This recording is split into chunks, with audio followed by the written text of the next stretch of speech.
Hi guys, welcome back to my channel. Today I am unboxing a new Combi engine unit, the Stihl KM131R, which is the largest engine that Stihl do for the Strimmerrs.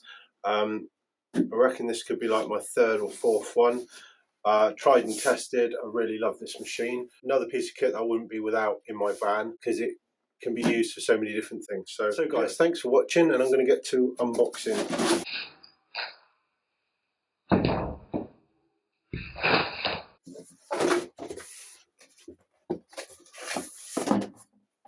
Right,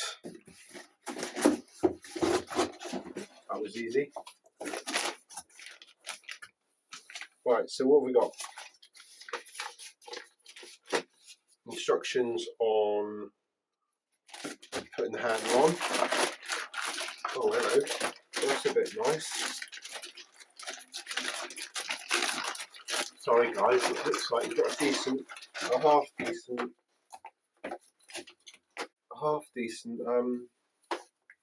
harness. The words. God, I haven't had a half decent harness like this for ages. Look at that. Yeah, well impressed with that. And I could do with a new one as well, because my old one is like held together with bits of string and duct tape. So you get a nice harness with it. Your maintenance tools, your spark plug tool, and your I don't know if it's called a star drive, whatever, and your service screwdriver. Oh, and your instruction manual. That was magic, that was. Yep, so instruction manual and other instructions for the handle on. This machine was supplied by Radmore and Tucker, and I think they put the handle on them as well because they do a pre-delivery inspection before the machines come out, before they send them out. That's quite a heavy unit. Right, I'm going to speed it up and I'm going to get rid of all this cardboard that's in my way.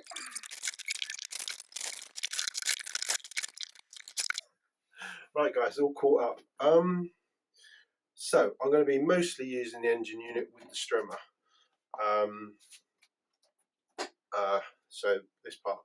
So we'll talk about that in a minute. I also bought the engine unit because I've got the electric engine unit, and I'm not sure. So I'm not sure if the electric one is too great with the blower unit. So I'm guessing that the blower unit will be really good with the engine unit. The engine unit is, let's get this right, 36.3 cc, so 36 cc's, and I've had many of them, so I'm more than confident that it will do the job. What I would say at this point is I recommend getting Stihl two-stroke oil. So get some Stihl two-stroke oil. I'll put a picture up here somewhere for you to have a look at it. I usually go to Screwfix for engine oils, but you can go anywhere like Radmore and Tucker online. But small things like that I normally pick up when I'm out and about. Yeah, another thing that's handy to have the 36 cc engine is for using the hedge cutters as well. And I did mention in my other video is they've got a little cap, little boot on the end to keep the dirt out at the end, which is really important that you hang on to that. I've got one somewhere to put on the other one. I'm going to put this out of the way for a second. So like I said, I'm mostly going to use this for strimming. It's what I mostly have it set up for. Sometimes I just leave the strimmer on it all the time. So that's what I've got, those tools there, the blower attachment, the strimmer attachment, the blade attachment, and the edge cutter attachment.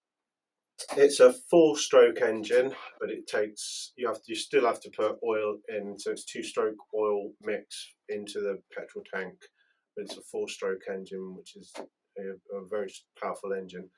The only thing with this one is you've got a cover for the spark plug on it, so to get to the spark plug you have to take the cover off. I'll just whip that off now and I'll show you.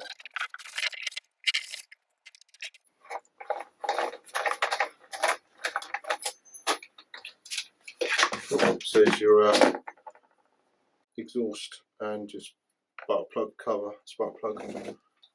Very new, very nice, very new.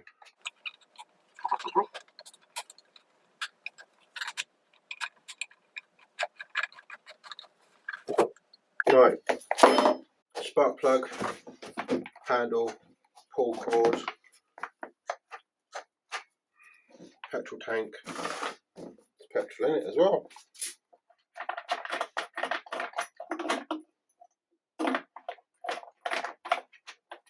I'm guessing that's still two-stroke oil because it's green.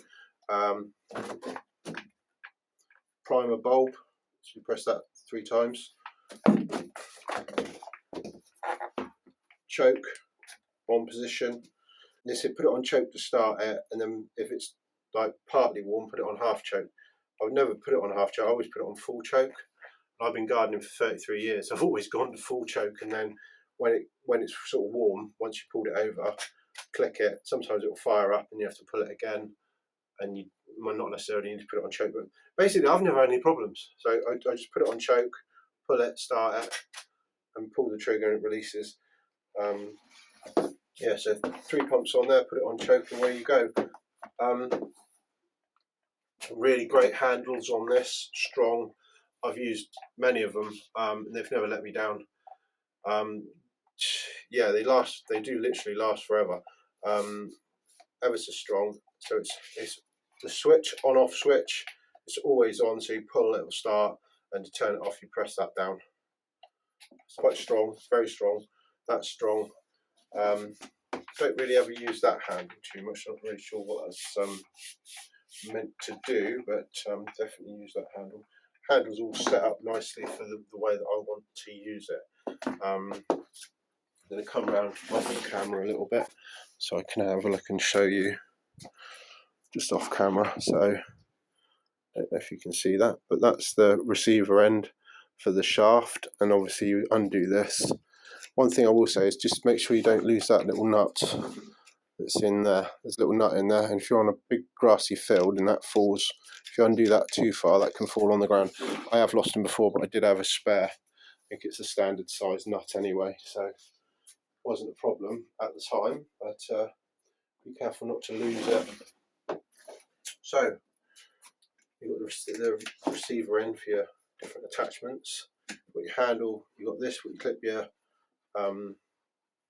harness onto, and your handle, that handle, your power leads, and your clutches in there, clutch housing, exhaust outlet cover, and your starting mechanism. And you've got your adjustment screws in here, which I never tamper with.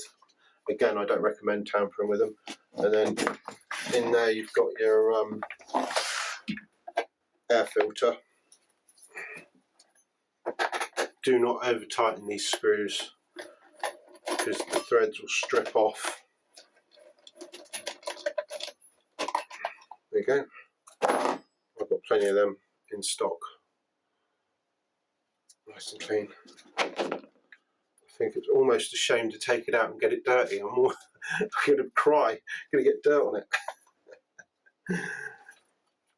Right.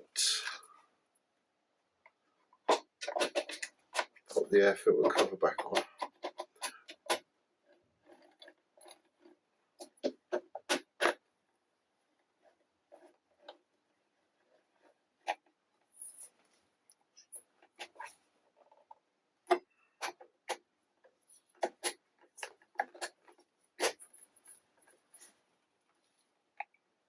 Yep, so another machine we had supplied by Radmore and Tucker and fueled up as well.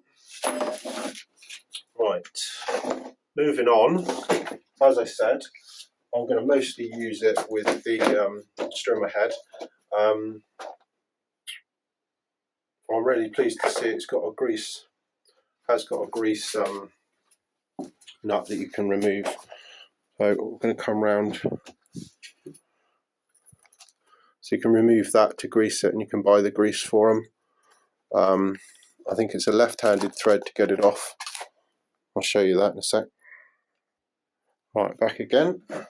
So you drop a little shank in, which comes with them, with the Strimmerr head.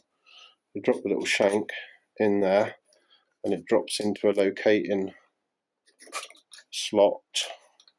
Put some pressure on it at the top. There you go. And then you can just hold the metal shank bar thread in, and it's just, oop. There you go.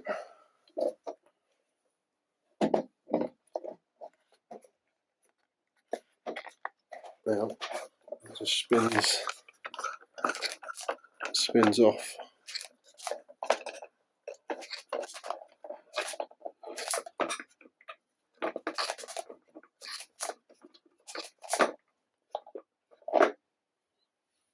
There you go.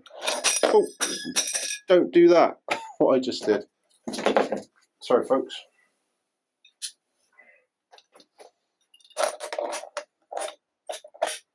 Pop it back together. There we go. Put the head back on. Good job it's not live TV, isn't it? Oh.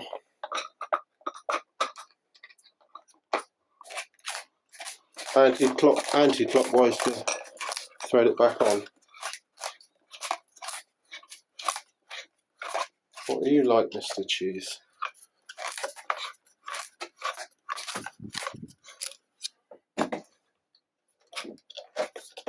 Right, the shank had come out of its locking in pin. It's back in there now. There we go.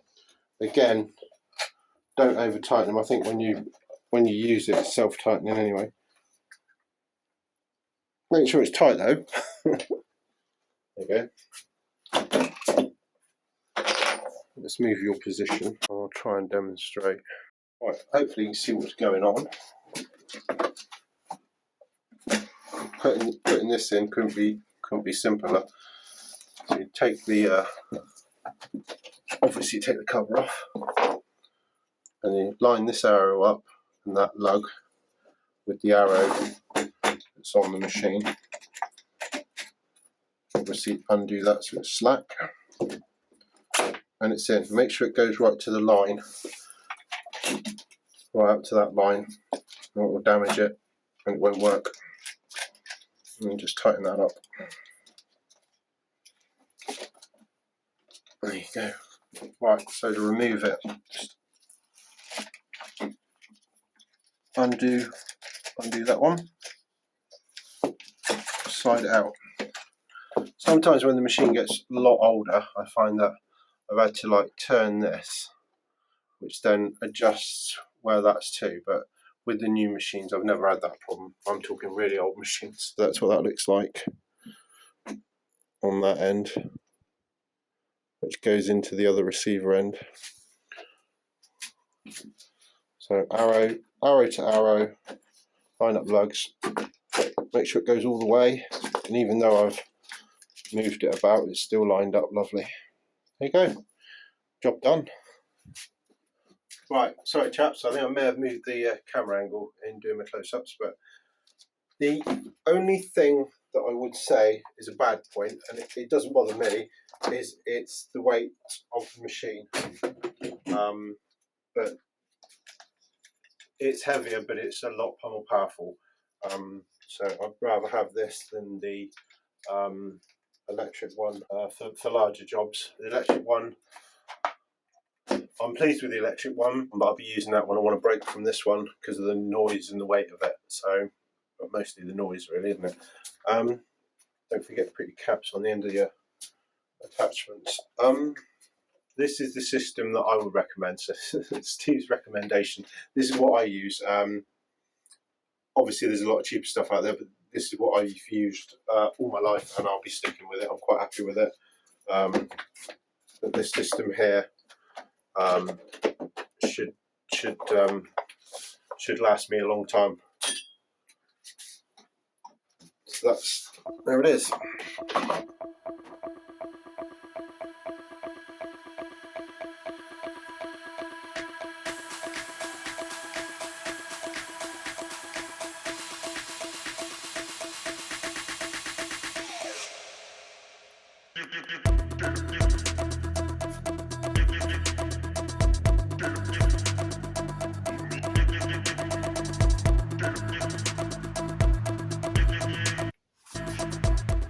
have a great day, whatever you're up to. It's morning or night. Have a good one, and you can see me in the next video. The next video is likely to be up here somewhere. Thanks for watching. Steve Cheese, Garden Services.